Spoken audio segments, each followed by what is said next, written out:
Praise the lord. దేవుని నామానికి మహిమ కలుగును గాక.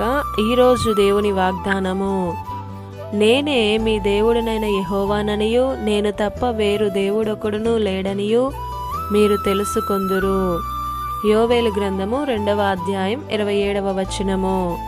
ఈ ఉదయకాలంలో దేవుడు మనతోనే నేరుగా సూటిగా మాట్లాడుతున్నాడు. నేనే మీ దేవుడినైన యెహోవాననియు నేను తప్ప వేరొక దేవుడు లేడనియు జనులు తెలుసుకొందురు అని అంటున్నారు. మన దేవుడు జీవము గలవాడు, సర్వాధికారి, సమస్తమును ఆయనే చేసెను. చాలామంది దేవుడు అంటే ఎంత భయభక్తులు కలిగి జీవిస్తారో, ఆపదో అనారోగ్యమో వస్తే శకునాలు తాయిత్తులు కట్టేస్తూ ఉంటారు. అప్పుడు ఏమి అర్థమవుతుంది అంటే నమ్మకం దేవుని పైన లేదు, వారికి మనిషి కట్టే ఒక నల్ల త్రాడు మీదే ఉంది. ఎంత అజ్ఞానం! నేను తప్ప వేరొక దేవుడు లేడని తెలుసుకునే రోజు ఒకటి వస్తుంది.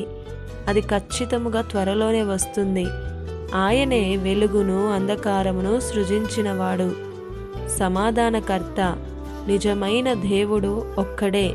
ఈ లోకమును తన నోటి మాట చేత సృజించినవాడు. ఈ లోకం అంతా తెలుసుకుంటారు. ఎందరో మహానుభావులు క్రైస్తవ్యాన్ని ఈ లోకంలో లేకుండా చేయాలని ఎందరో చూశారు, కానీ వారే ఈ భూమిలో కలిసిపోయారు. శత్రువులు సహితం రోమా సామ్రాజ్యం అంతా ఒప్పుకున్నారు. నిజమైన దేవుడు ఆయనే. నీవు ఈరోజు ఏ శ్రమలో ఉన్నావో, నీకు ఎంత అద్భుతంగా ఆయన కార్యం చేస్తాడో ఊహించలేవు. ఊహలో కూడా ఊహించలేని మహత్తైన కార్యాలు చేసేవాడు. నీ జీవితంలోనూ ఎన్నో చేయగలడు. నమ్ముతున్నావా? నమ్ము. నీ దేవుడు నీతిమంతుడు, పాపమే లేనివాడు, అందరికీ ఉపకారి, సహాయము చేసేవాడు, నీకు విజయాన్ని ఇచ్చేవాడు. నీ కుటుంబాన్ని దీవించాలని, నిన్ను హెచ్చించాలని ఆయన ఇష్టపడుతున్నాడు. ఆయనే రాజులకు రాజు, ప్రభువులకు ప్రభువు. ఆయనే మన ఆశ్రయదుర్గము. ఆయనే మనల్ని రక్షించువాడు. ఆయన తప్ప మనకు వేరే దిక్కు లేదు. ఆయన ఒక్కడే నిజ దేవుడు. ఖచ్చితముగా ఆయనే దేవుడని తెలుసుకునే రోజు వస్తుంది.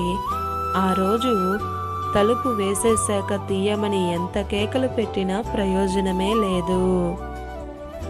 ఇది నా వాగ్దానం మనందరి జీవితాలలో నెరవేరాలని కోరుతూ దేవుని సువార్త పరిచర్యలో మీ సహోదరి Prasanna. God bless you. Amen.